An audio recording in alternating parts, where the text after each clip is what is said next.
Assalamualaikum warahmatullahi wabarakatuh. Waalaikumsalam warahmatullahi wabarakatuh. Alhamdulillahilladzi nahmaduhu wa nasta'inuhu wa nastaghfiruh wa na'udzu billahi min shururi anfusina wa sayyiati a'malina. May yahdihillahu fala mudilla lahu wa may yudlil falan tajida lahu waliyyan mursyida. Asyhadu an la ilaha illallah wahdahu la syarika lah wa asyhadu anna Muhammadan 'abduhu wa rasuluhu la nabiyya ba'dah. Yang sama-sama kita hormati para asatiz Muntada Muzakarah, kemudian tergabung juga asatiz Sunan Al-Mustafa, para asatiz kita yang ada di Pekanbaru, para hadirin dan undangan yang dimuliakan Allah Ta'ala, kemudian Bapak Haris beserta teman-teman sekalian, khusus gurunda guru kita semua, Ustaz Haji Abdul Somad LCMA. Selamat datang, ahlan sahlan Ustaz di Pondok Pesantren Darul Khair ini. Mudah-mudahan kehadiran Ustaz dan para asatidz sekalian di pondok ini membawa keberkahan bagi kita semua. Amin ya rabbal alamin. Yang pertama yang mau saya sampaikan di sini, saya diamanahkan untuk menyampaikan penjelasan atau menjelaskan tentang isi buku Ustadz Haji Abdul Somad. Sebetulnya tak layak kalau saya menjelaskan karena beliau hadir bersama kita di sini. Nah, oleh karena itu rasanya saya menyampaikan ini seperti sidang munaqasyah. Jadi kalau ada keliru, pastilah banyak kelirunya nanti dalam penyampaian ini. Maka dengan hormat kepada gurunda, kita tolong nanti diluruskan jika ada hal-hal yang tidak tepat. Nah, kita langsung kepada isi atau kandungan buku ini atau bab yang kelima, pembahasan yang kelima tentang isbal. Iya, Ustaz ya? Betul. Isbal. Nah, Ustaz kita, guru kita menempatkan hadis pertama dalam masalah kelima ini, hadis yang disebutkan dalam Sahih Muslim. Dalam Sahih Muslim disebutkan tentang siapa orang-orang yang tidak dilihat oleh Allah di hari kiamat. Hadis Nabi mengatakan, kata Nabi, "Thalathatun la yukallimuhumullah yaumal qiyamah wa la yanzuru ilaihim wa la yuzakkihim wa lahum adzabun alim." Ada 3 orang yang tidak dilihat oleh Allah pada hari kiamat. Siapa yang 3 orang itu? Yang pertama disebutkan di sini adalah al-musbil. Musbil itu orang yang menggunakan pakaian, kain, celana di bawah mata kaki, menutupi mata kakinya. Ini kan hadis yang nanti masuk kategori hadis yang mutlak. Yang kedua wal mannan, yang ketiga wal munafiqu sil'atahu bil halafil kadzib. Orang yang mengungkit pemberian, yang ketiganya menjual barang dengan sumpah palsu.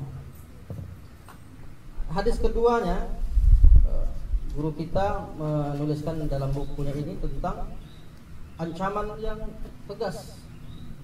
Ma asfala minal ka'bain minal izar fa finnar. Kain yang di bawah 2 mata kaki maka tempatnya dalam neraka. Nah, hanya hadis-hadis seperti ini perlu dilihat ke hadis-hadis yang lain. Makanya guru kita langsung memberikan penjelasan tentang bagaimana pendapat ulama tentang hadis-hadis seperti ini. Makanya di penjelasan berikutnya itu pendapat ulama yang memahami hadis ini. Ada pendapat Imam Syafi'i. Imam Syafi'i mengatakan, dinukilkan dari penjelasan Al-Hafiz Ibnu Hajar Al-Asqalani dalam Fathul Bari, disebutkan di situ wa qala an-Nawawi al-isbalu tahta al-ka'bain lil khuyala, bahwa yang diancam dalam hadis itu orang yang menggunakan pakaian di bawah mata kaki itu tempatnya di neraka, itu maksudnya bagi orang yang sombong. Nah, itu penjelasan wa hakadha nass Syafi'i, begitulah yang dituliskan oleh Imam Syafi'i. Kemudian berikutnya pendapat Imam Al-Bukhari. Imam Al-Bukhari menempatkan pembahasan tentang isbal ini dalam satu bab Ya, dalam kitab Al-Libas kemudian babnya man jarra izarahu min ghairi khuyala. Jadi dalam bab itu saja menunjukkan bahwa langsung ditekankan ada satu bab orang yang menggunakan izar, kain atau celananya di bawah mata tanpa kesombongan. Jadi dalam satu bab itu langsung ditetapkan persoalannya itu tanpa kesombongan. Kemudian ada hadis yang dinukilkan dan ini yang menjadi takyidnya. Kalau dalam Sahih Bukhari itu disebutkan man jarra thawbahu khuyala lam yanzurillah ilaihi yaumal qiyamah. Siapa yang menjulurkan pakaiannya dengan kesombongan tidak akan dilihat nanti oleh Allah pada hari kiamat. Qala Abu Bakar radhiyallahu anhu berkata, apa kata dia? Ya Rasulullah, inna ahada shiqqai izari yastarqi illa an ata'ahad zalika minhu. Sesungguhnya salah satu dari kainku ini menjulur ke bawah. Lalu kata Nabi, lasta mimman yasna'uhu khuyala. Engkau melakukan ini tanpa kesombongan. Jadi Abu Bakar tidak masuk dalam ancaman orang yang masuk neraka karena menjulurkan pakaiannya. Kenapa? Karena engkau melakukannya tidak dengan kesombongan. Begitu penjelasan dari buku Ustaz kita ini. Kemudian banyak hadis-hadis lain yang dinukilkan di sini. Bahkan ada yang secara spesifik. Dalam Sahih Muslim misalnya, sami'tu Rasulullah SAW, kata Abdullah bin Umar, di uzunainya dengan kedua telingaku ini saya dengar, man jarra izarahu la yuridu bidzalika illa al-makhilah fa inna Allah la yanzuru ilaihi yaumil qiyamah. Siapa yang menjulurkan pakaiannya, memanjangkan kainnya, tidak menginginkan dengan itu melainkan kesombongan, keangkuhan, maka sesungguhnya Allah tidak melihatnya pada hari kiamat. Jadi memang fokusnya orang yang menggunakan kain di bawah mata kaki itu kalau sombong baru dilarang. Tapi kalau tidak sombong, begitu penjelasan, bahkan bukan penjelasan saya, itu penjelasan ulama-ulama yang dinukilkan oleh guru kita. Pendapat Imam An-Nawawi, ada juga pendapat Ibnu Hajar Al-Asqalani, ada pendapat Imam As-Suyuti, ada Imam Asy-Syaukani, banyak sekali pendapatnya. Pendapat Imam As-Sun'ani, apa kata Imam As-Sun'ani? Wa taqyidul hadis bil khuyala dal bi mafhumihi annahu la yakunu man jarrahu ghairu khuyala dakhilan fil wa'id. Hadis ini diikat dengan kata khuyala, diikat dengan kata sombong. Ini menunjukkan pemahaman bahwa orang yang memanjangkan kain tanpa sombong tidak termasuk dalam ancaman hadis ini. Nah, ini ada lagi pendapat Syekh Yusuf Al-Qardawi. Syekh Yusuf Al-Qardawi dalam kitab Kaifa Nata'amal Ma'as Sunnah An-Nabawiyah, di situ dia pakai metode jam'ul ahadis al-waridah fil mawdu'i wahid, menggabungkan beberapa hadis dalam satu tema. Nah, ini kalau diambil satu hadis yang pertama tadi, itu orang sudah akan mengklaim asal dilihatnya saudaranya pakai celana di bawah kaki udah masuk neraka. Tapi kalau digabungkan dengan hadis-hadis yang lain, maka dia dapat kesimpulan, ditakyid dengan hadis ini. Ini ada kisah sedikit Ustaz, kalau bisa cerita pengalaman pribadi. Saya menyampaikan kajian di salah satu masjid di Pekanbaru. Udah berapi-api nyampaikan, semangat. Selesai, ada seseorang, Ustaz, yang Ustaz sampaikan ini bagus sekali. Kami senang mendengar kajian Ustaz. Dia bilang begitu sama saya. Lalu cuma ada satu yang bermasalah. Apa tuh Pak? Ustaz musbil katanya.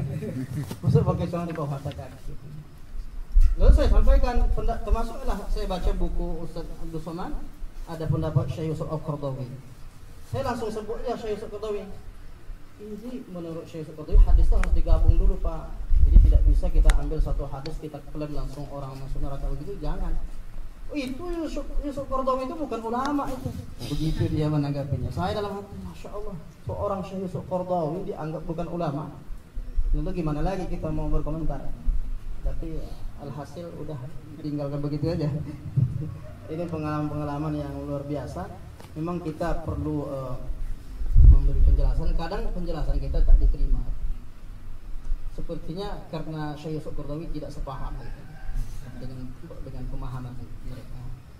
Nah, ini tentang masalah musbil.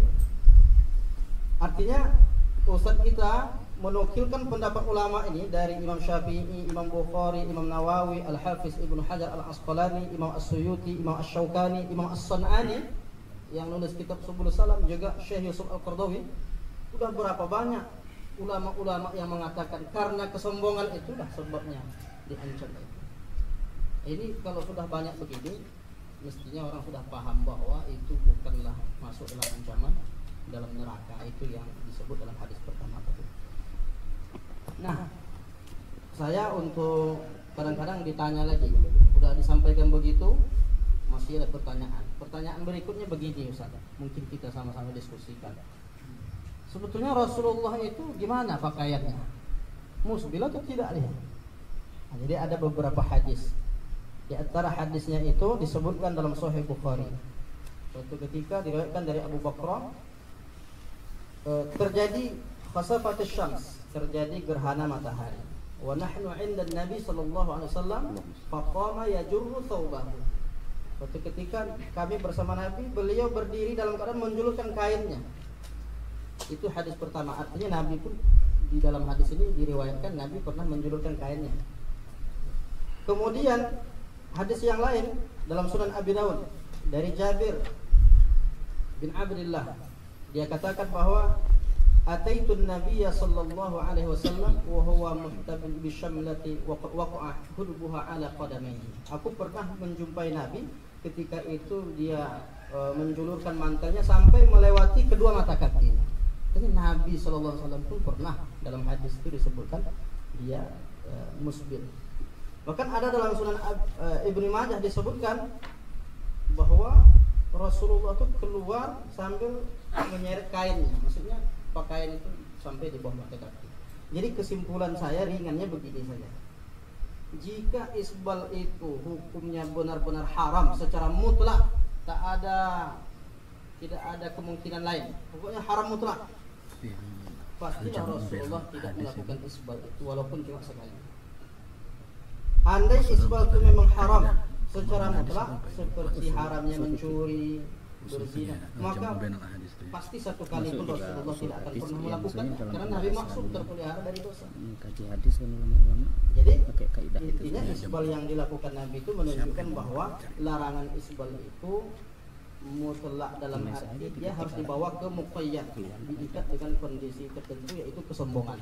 Jadi ada istilah dalam usul fikih atau hamlul mutlak ilal muqayyad, dibawa hadis-hadis mutlak itu kepada muqayyad. Ada yang mentaksisnya, ada yang membatasinya. Nah, itu barangkali yang dapat saya sampaikan. Nanti kita tentu minta nasihat dari guru kita, penjelasan dari guru kita, tentu kita harapkan penjelasan dari para asatidz juga. Mudah-mudahan pertemuan kita ini diberkahi Allah Subhanahu wa taala. Ya Rabbal alamin, itu barangkali yang dapat saya sampaikan. Mohon maaf Ustaz kalau ada keliru-kelirunya. Billahi taufik wal hidayah. Wassalamualaikum warahmatullahi wabarakatuh.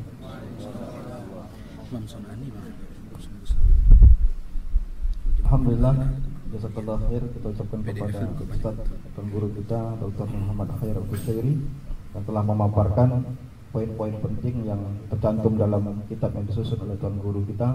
Nanti Ustaz uas dulu, nanti di ujung nanti uas lagi. Nanti uas dulu, nanti dikomentari oleh Ustaz yang lain, nanti balik uas lagi sebagai kesimpulan. Bismillahirrahmanirrahim. Assalamualaikum warahmatullahi wabarakatuh. Alhamdulillah wassalatu wassalamu ala Rasulillah wa ala alihi wa sahbihi wa man tabi'ahu wa mawala. Sama-sama kita hormati Al-Mukarram Dr. Qushairi, kemudian Pak Haris, para asatidz, tuan-tuan guru, tak dapat saya sebut satu persatu. Insyaallah kita semua dimuliakan Allah Subhanahu wa taala. Amin ya rabbal alamin. Yang pertama, buku ini saya tulis ketika berumur 37 tahun. Jadi sekitar 6 tahun yang lalu. Waktu itu saya masih mengajar di kampus UIN. Di samping itu jadwal pengajian penuh. Dari mulai pengajian subuh, kemudian pengajian ngajar saya di kampus dari pagi sampai zuhur.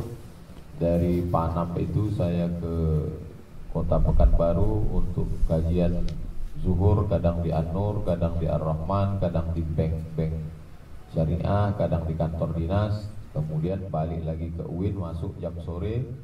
Kemudian asarnya pengajian ibu-ibu. Lalu kemudian setelah itu malam, kajian malam. Nah, disitulah waktu keliling-keliling itulah banyak pertanyaan-pertanyaan. Saya kumpulkan mana pertanyaan yang paling sering ditanyakan orang. Lalu saya waktu ada kosong itu mengajar di UIN dari jam 8 masuk, jam 9.40 keluar.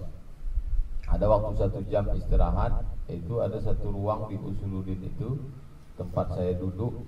Karena kalau duduk di situ tidak ada yang mengganggu, kemudian internet gratis, kemudian saya bisa fokus menulis. Dan saya ada satu blog, Somad Moroko Blogspot. Jadi begitu dapat langsung saya post, begitu dapat langsung supaya tidak hilang. Karena kalau disimpan di laptop bisa kena virus dan lain sebagainya.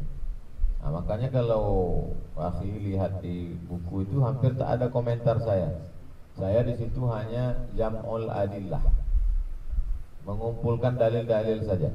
Pertama, kalau ada ayat, setelah ayat hadis, setelah hadis kalau ada pendapat sahabat, perbuatan sahabat, kemudian tabi'in, setelah itu kemudian imam-imam mazhab. Makanya dalam kasus ini ayat tak ada, kemudian langsung ke hadis, habis hadis, kemudian pendapat imam mazhab yang tidak ada di kitab Imam Syafi'i, tapi yang dinukil oleh ulama mazhab Syafi'i. Lalu kemudian ulama-ulama mazhab lain. Kalau ada dari karangan mereka, saya buat juga sampai yang ulama modern. Makanya banyak di dalam itu pendapat Abdul Aziz Ibnu Baz, kemudian Ibnu Utsaimin, kemudian Nasruddin Al-Albani, kemudian sebelum itu Imam Ibnu Taimiyah. Nah, itu manhaj saya waktu menyusun itu, karena dia hanya menyusun maklumat informasi yang bertebaran di. Saya mau menjelaskan bahwa saat menulis buku ini saya dalam keterbatasan, di samping jadwal ceramah dan jadwal pengajian, keterbatasan waktu, keterbatasan ilmu, menulisnya sendiri. Maka biasanya buku-buku yang sifatnya terbatas itu setelah periode berikutnya itu dikembangkan lagi oleh orang lain, termasuk yang ada di depan saya ini, Syarah Riyadhus Shalihin. Riyadhus Shalihin punya Imam Nawawi. Lalu kemudian datang ulama India Muhammad Ilyas Barah Bangkawi, maka dia tulis Syarah Riyadhus Shalihin min kalami Sayyidil Mursalin. Maksud saya, hasil dari muzakarah ustadz-ustadz ini bisa ditambahkan lagi ke buku 37 ini. Biasanya buku-buku itu saya hitung-hitung bisa dalam bentuk pertama talkhis, yang kedua ta'liq, yang ketiga takhrij, yang keempat syarah, yang kelima hasyiyah, yang keenam ziyadat. Nah, jadi terserah. Yang ketujuh istidrakat. Sampai Sahih Bukhari pun ada istidrakatnya, ditulis oleh Imam Al-Hakim. Syarat sahihnya seperti yang disyaratkan Sahih Bukhari dan Muslim. Sanad bersambung, rawi adil, rawi thiqah, tidak ada illat, tidak ada syaz, tidak ada illat. Tapi hadis itu tidak ada dalam Sahih Bukhari Muslim. Karena memang Imam Bukhari menulis itu sebagai as-sahih al-musnad al-mukhtasar.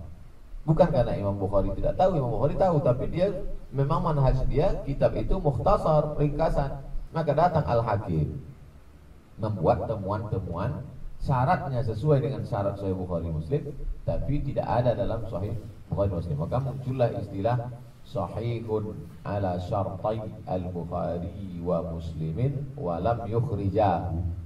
Sahih menurut syarat Bukhari Muslim, tapi tidak disebutkannya dalam kitab. Jadi maksud saya, tulis saja terserah apa maunya, apakah istidrakat atau syarah atau hasyiyah atau ta'liqat atau apapun, lalu kemudian ditambahkan, nanti dicetak atas nama Majmu'atun Minal Asatiz, ditulis oleh itu, kemudian masuk ke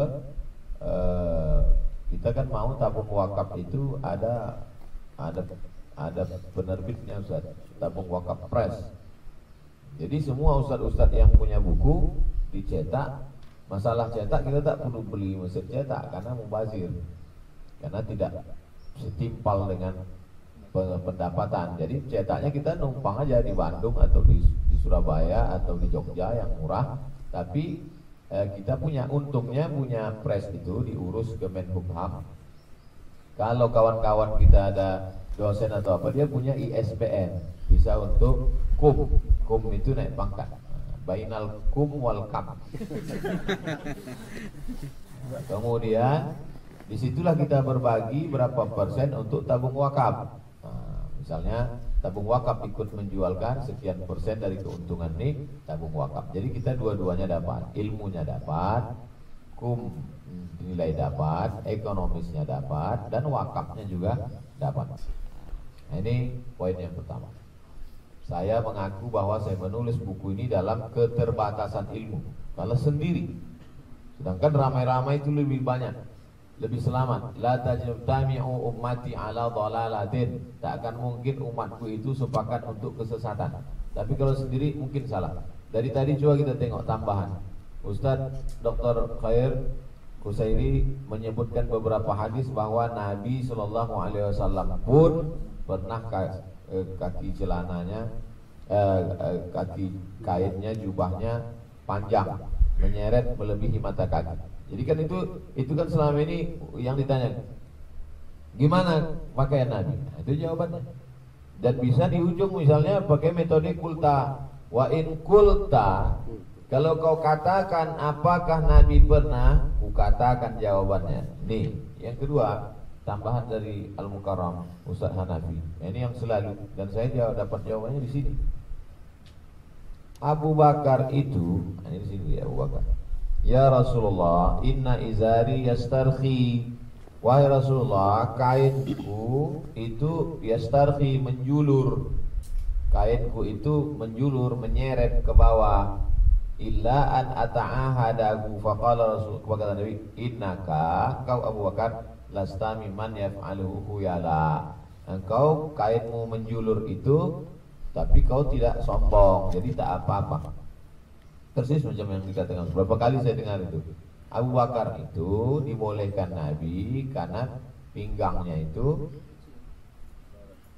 tidak ada dalam kitab syarah satu. Itulah namanya syarah Ngawuriyah.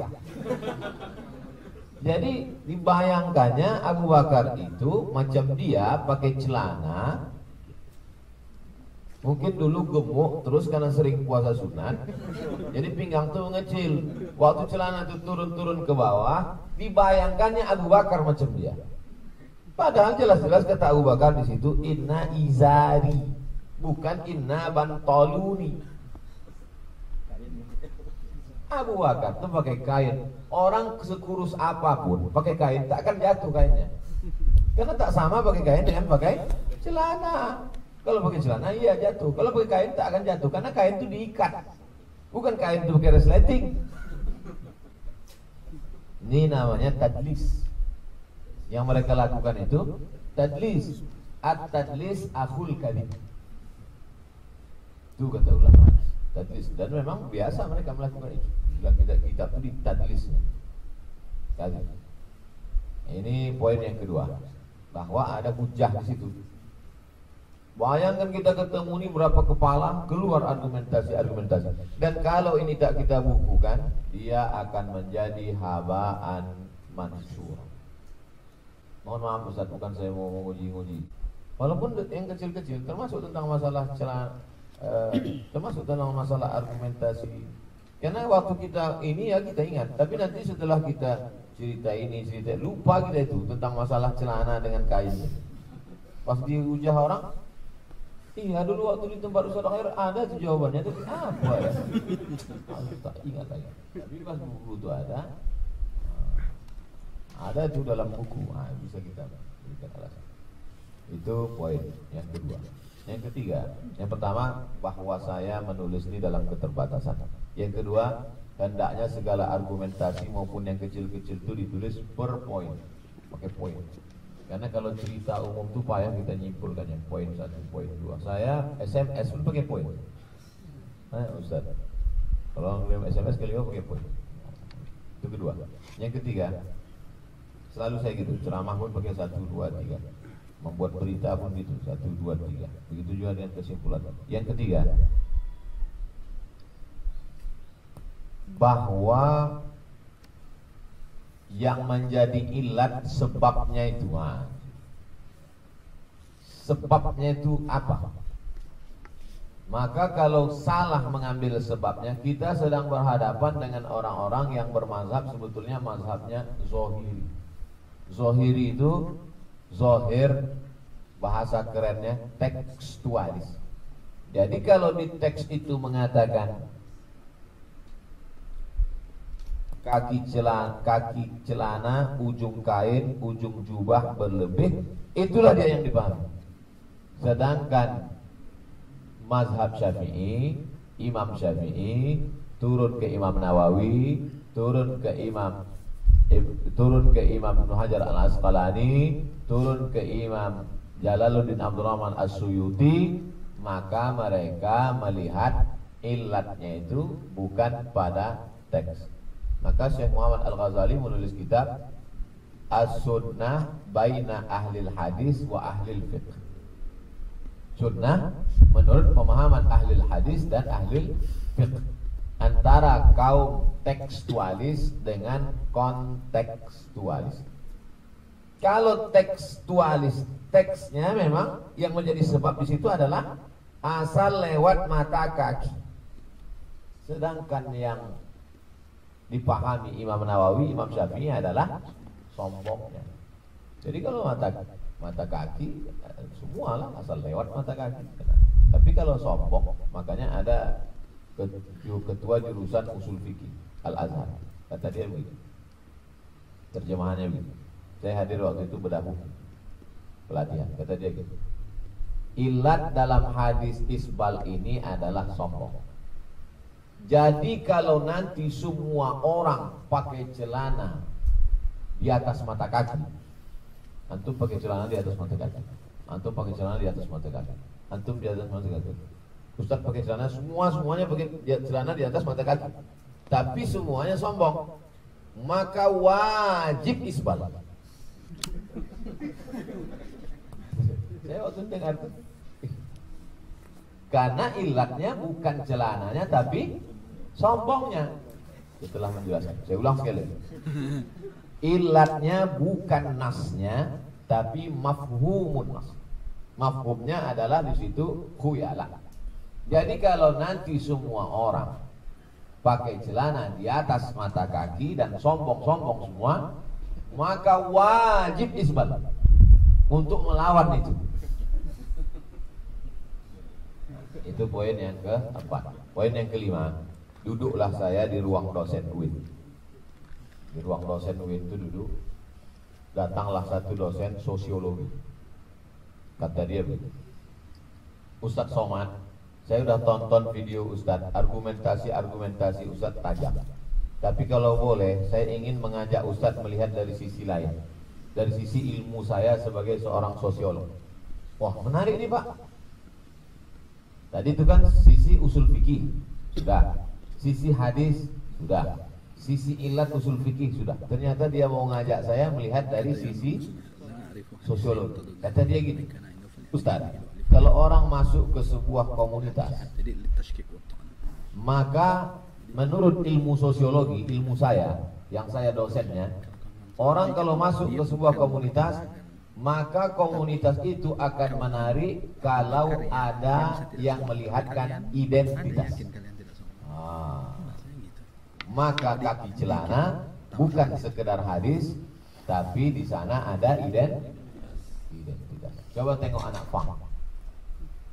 Sakit tak melubangi telinga sampai sebesar lubang hidung? Saya ujung jarum aja saya tes pernah sakit. Bisa pula sebesar. Kenapa mau mereka?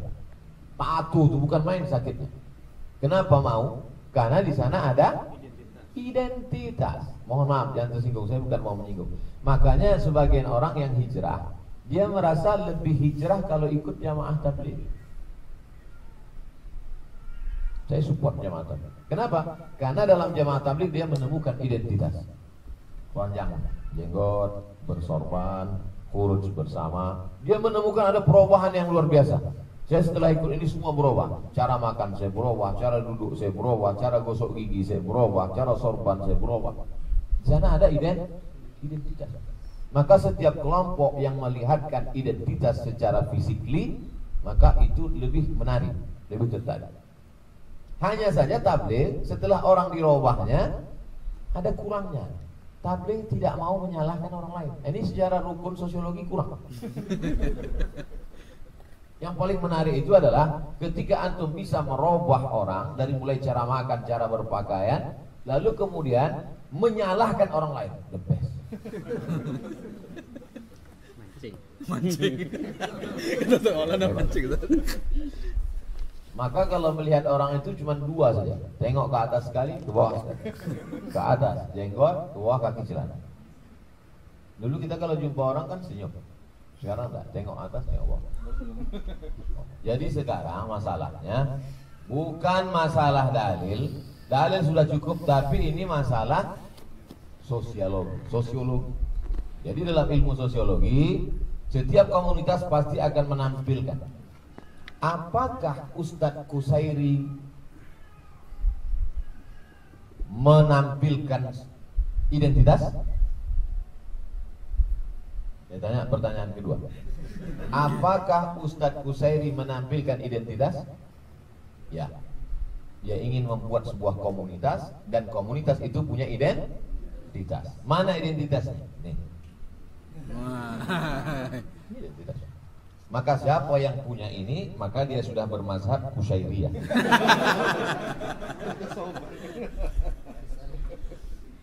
Ana cuma mau mengatakan tidak bisa dipungkiri siapapun yang membuat komunitas pasti akan membuat sebuah identitas. Ustadz Somad itu yang logo yang UAS tuh semua jamaah gantungan kuncinya UAS, bajunya UAS, topinya UAS, itulah identitas. Hanya saja kita identitasnya kecil, kutil. Mereka mau identitasnya dari ujung rambut sampai ke ujung kaki. Dan saya tidak menyalahkan orang. Ustadz Qusairi tidak mengatakan yang pakai ini masuk surga, yang tak ada ini neraka jahanam tempatnya. Kan tak ada. Itulah bahayanya kalau membangun sebuah komunitas lalu menjadikan identitas sebagai logo sekaligus sebagai tiket masuk surga. Sangat bahaya. Dan itu yang sedang kita hadapi sekarang. Jadi begitu saya mendengar penjelasan masuk logik. Patutlah ini yang menjadi identitas dan orang di luar itu semua laisa min. Nah, ini bukan golongan kami. Tengok atas, tengok bawah, laisa min. Kemudian poin yang kelima atau terserahlah ke berapa. Yang terakhir pokoknya. Yang terakhir bahwa saya sebetulnya cuma mau kritik. Waktu menulis buku ini kritik saya terhadap, bukan kritik maunya menjatuhkan, mengkritik sahabat saya pribadi, sahabat-sahabat saya yang secara keilmuan mereka luar biasa. Jadi dengan menulis ini saya mau dia berkata, alah buku ente itu Somad, ini buku saya, ente mau saya mau. Tapi setelah saya buku, mereka cuek-cuek. Alah, terserah kau lah. Maksud saya begitu mereka baca buku saya, alah kalau cuma buku seperti ini upil nih, ini buku saya. Nah, itu sebetulnya yang saya pancing. Rupanya dia tak terpancing. Ceramah-ceramah ini terus terang, ceramah-ceramah ini pertama dia hilang. Yang kedua ya sebatas itu aja. Tapi kalau buku ini, dari mana kita kenal Imam Nawawi? Anaknya tak ada, istrinya tak ada, rumahnya tak ada. Kita kenal Imam Nawawi ya dari Arba'in, kita kenal Nawawi dari Al-Azkar, kita kenal Imam Nawawi dari Riyadhus Shalihin, kita kenal Imam Nawawi dari Al-Minhaj Syarah Sahih Muslim Ibnu Hajjaj, kita kenal Imam Nawawi dari Rawdatul Talibin wa Amdatul Muftin, kita kenal Imam Nawawi dari Al-Majmu' Syarah Muhadzab. Kalau bukan karena itu kita tak kenal. Oleh sebab itu Buya Hamka juga begitu. Anak-anak Buya Hamka kita tak terlalu kenal. Rumah Buya Hamka kita tak tahu. Rumah yang di samping Maninjau di Jakarta kita tak tahu. Tapi ketika Buya Hamka meninggal, maka kita kenal beliau dari novel-novel beliau, Tenggelamnya Kapal Pandarwi. Berapa tahun beliau sudah meninggal, ditonton orang hari ini filmnya masih menangis. Kan? Nah, oleh sebab itu menulislah supaya orang di masa akan datang tahu bahwa kau pernah hidup di masa lalu. Bukan dari saya kutip dari grup WhatsApp. Terima kasih. Saya kembalikan ke Ustaz Hanafi. Assalamualaikum warahmatullahi wabarakatuh. Assalamualaikum.